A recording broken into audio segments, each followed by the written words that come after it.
Sad reality ng tao kapag buhay ka pa at kapag patay ka na. Kapag buhay ka pa, kakain ka ng simple lang. Minsan masarap, minsan naman hindi. Pero pag patay ka na, nagagawa kang ipagluto ng masasarap na pagkain. Kasi nga wala ka na. Kapag buhay ka pa, kailangan mo ng tulong pero walang magbibigay sa'yo. Kasi nga daw walang maitutulong sa'yo kasi wala silang pera. Pero kapag patay ka na, ang daming tutulong sa'yo.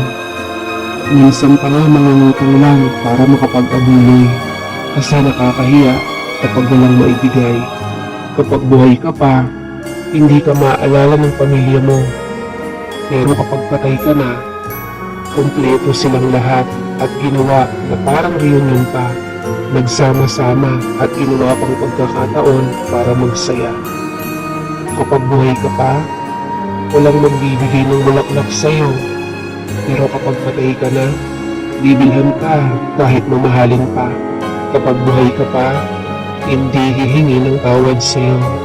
Pero kapag patay ka na, iiyak sa'yo at hihingi ng tawad. Kapag buhay ka pa, hindi nila nakikita ang iyong halaga at magagandang ginawa mo. Pero kapag patay ka na,